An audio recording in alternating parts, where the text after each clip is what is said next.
Hello and welcome to this rather unusual recording for Fortune and Freedom. I'm joined by John Butler today to try and respond to a reader's question. And I think it's an especially interesting question, which at first thought or at first sight doesn't actually seem that interesting, but the reader might have stumbled on something that I think we need to cover and we need to understand in order to understand where central bankers will take us next. And let's face it, John, right now central bankers are the biggest factor in the market. Oh, by all means. I mean, they kind of are the market in a way that nobody would really have envisioned some years back. So let's dig into this reader mail. Now, I'm going to read it. It's a bit lengthy, but it's very well written. It's from CW, the initials of the reader. And we haven't yet received permission to use it, which means just in case we don't receive permission in time before publishing this video, we're going to sum up what the reader says. But in the vain hope that the permission will arrive in time, I'm going to read this letter.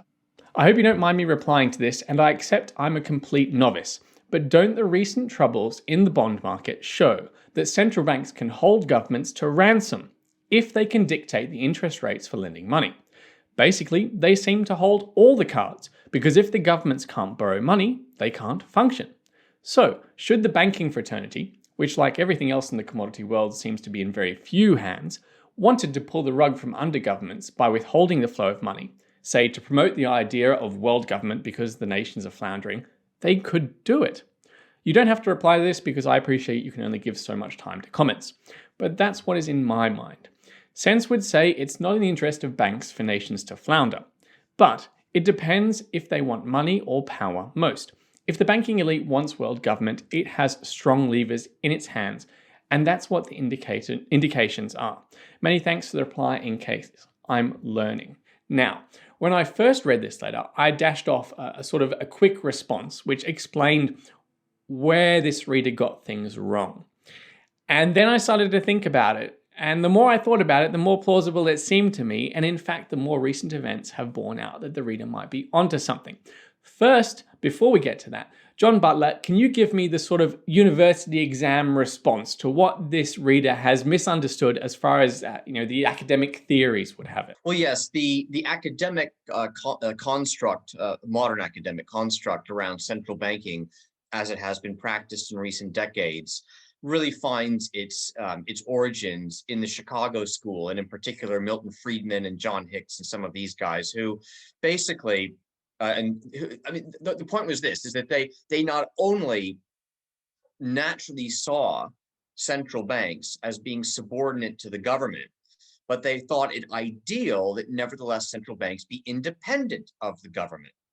And so under any normal financial circumstances, the central bank, being independent, would do what it thought it needed to be done to maintain a stable financial environment, hopefully a stable economic environment, and that presumably that would include some combination of relatively low unemployment and relatively low inflation.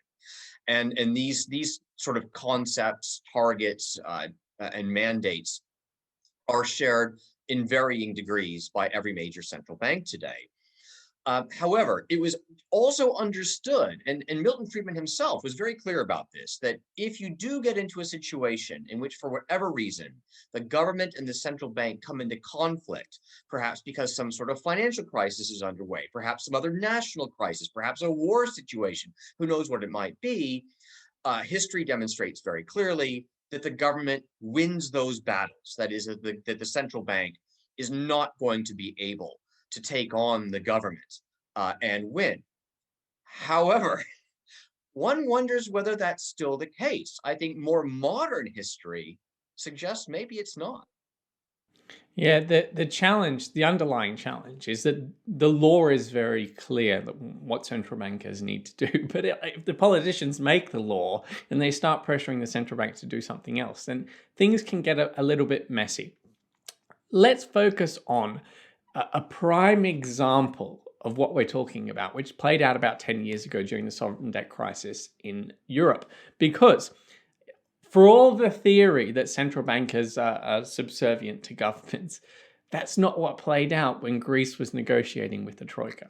Oh, absolutely. And this is the ECB, to be fair, it is a somewhat different central bank, but I think it does help to illustrate the general point. The ECB is a supranational institution. And while a handful of the governments that comprise the EU are very powerful within the EU, the same simply cannot be said of all member governments, all member countries, and that would include Greece. And Greece not only is a relatively small member country, but it's one that was in, just demonstrable economic and financial distress, which tends to give someone relatively less leverage at the negotiating table when you're negotiating from a position of weakness. And sure enough, notwithstanding the domestic political pressure in Greece to not necessarily follow what was coming from the ECB, and in a way being held hostage by the ECB threatening to no longer provide financial support for Greek debt, that really was putting a gun to their head. I mean, to use kind of an invidious analogy, and yet one that I think is nevertheless appropriate. And I think Yanis Varoufakis, who was Greek finance minister at the time, I'm paraphrasing, but he said something I think comparably provocative. And so that's a very sort of clear case of a central bank asserting the power to tell a government what to do, de facto, if not de jure. Let's dig into how that might be playing out elsewhere now. I think it's quite clear that there's a bit of a revolving door between central banks and governments. And most people interpret that to suggest that the central banks are becoming even more subservient to governments. I think that's the commonly held view right now, that because governments are in financial trouble, at risk of a sovereign debt crisis, central banks have no choice but to supply them with the funds that they need. And the pandemic bore that out really well. But what if the central bankers have certain beliefs, certain economic ideologies or certain geopolitical ideas, especially when they're in groups together, and they decide, or if they have already decided, that they want to push those ideas through and that they can use the requirements of the central bank and the government relationship and the financing of the government by the central bank? Look, Nick, I think this whole idea that central banks are merely either following their mandate, which of course is set by the government, I think is simply not borne out by the facts. And really, if you take a look at how central banks have behaved at times, they clearly have taken actions which really, really push into the gray area between what is legally allowed and what perhaps is not. And always and everywhere, when they do that, when they push that envelope, it's pretty clear why. They're out to protect the banks. They're out to protect the financial system. And they take these emergency actions probably without broader regard to the general economy. Now, you might say, oh, well, they're under pressure, they're under time pressure. One can only, one has to put out the fire before one thinks about the broader implications of doing so. But the pattern's pretty clear. And I think the best way to understand central banks, and this can be benign, it doesn't have to be nefarious, but I think the best way to understand central banks is that they effectively represent a guild that represents the financial industry and is out to protect itself and its members, while nevertheless, and this is the benign interpretation, nevertheless kind of serving commerce and society as a whole. Because a guild has to be able to sell its product. It has to be able to sell its service. And if it only has dissatisfied customers, it's not going to be profitable in the long run. So it has to be at least somewhat functional, but that doesn't mean it prioritizes itself in times of crisis. And I think if you look at the way central banks have behaved in recent years, it's clear that they are taking care of the banks first and worrying about the broader economy second. What's also clear is that the history and the creation and some of the politics of central banking lends itself very well to nefarious and conspiratorial interpretations. Now, I don't mean to be dismissive of those conspiratorial and those conspiracy theory ideas, because some of them are quite plausible in my view. And I think, like I said, the facts lend themselves very well. So I'm curious, I guess people like us, a lot of them, tend to interpret those facts and that history in a very nefarious way with nefarious motivations. But I've never really heard you explain to what extent you believe things are a little bit more dodgy behind the scenes. Okay, well, look, let's this is a very cursory look at central banking, and any serious economic historian is going to have a go at me for just how much I'm simplifying here. But let's go back a bit. The first central bank, at least one that functioned as a central bank in a very narrow and basic sense, I stress that, was the Svenska Riksbank. Okay, so the Central Bank of Sweden. And if you look at why that central bank was created, basically, it was created to enable the Swedish king to more easily prosecute the wars in which he was involved. That is, raise the funding necessary to prosecute those wars. That is, rather than simply have crown assets put up as security, he was putting up national assets as security against the loans, assets over which he didn't necessarily have direct control and didn't even own. And yet, by creating this central bank, he was able to pool national assets in a way that had never been pooled before as backing for the loans that he felt were necessary to prosecute the wars. Okay, now let's go to the Bank of England. The Bank of England was created in response to some periodic financial crises that were occurring in the financial sector, the City of London, call it what you want, back in the sort of in the 18th century and into the 19th century when the bank was finally created. And this it's interesting. So England goes ahead and creates the Bank of England, but Scotland never creates a Bank of Scotland. I mean, there is a Bank of Scotland, but it doesn't function as a central bank in the same way. And yet, oddly enough, following the creation of the Bank of England, England and the City of London still have periodic financial crises, whereas these really don't occur north of the border. So it makes you wonder, what was the central bank being created for? And if you want the brief answer, ask Walter Bagehot, who was editor of The Economist magazine during the middle to latter part of the 19th century. And he was extremely critical of the bank. He said, look, the bank is basically here to bail out city banks that get overextended and need to work out their loans, and basically to allow that process to occur without potentially harming their counterparties, the other banks. In other words, he was kind of saying that it functioned as a cartel, and the Bank of England was there to help that cartel, function as such without it appearing overtly so. And so he was super critical.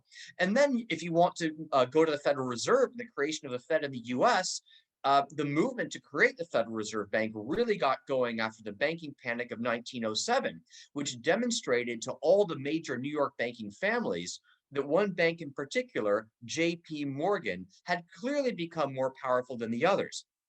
And as with Caesar, you get this dynamic where all the other powerful New York banks basically get together and propose creating the Federal Reserve System, in which a number of banks will share power and prevent any one bank from being dominant. Now, you might say, oh, that's actually benign. And it's just a way to rein in JP Morgan. Or you might say something very, very different, that it was seen as a politically convenient opportunity to create a modern central banking cartel type system, regardless of what you thought of JP Morgan, good or bad.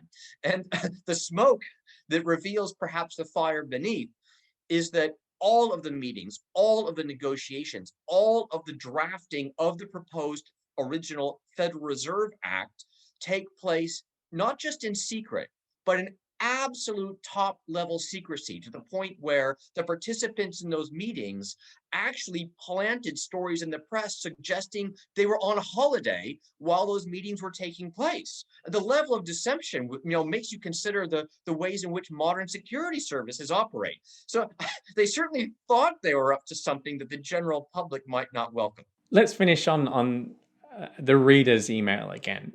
And I think the simplest answer to it is that the reader at CW is onto something, that just because central banks are forced to finance the governments if they want to avoid a sovereign debt crisis, doesn't mean that they are subservient. And in fact, it might mean that they are the more powerful one in that relationship. That's how I would respond to the reader. What's your response?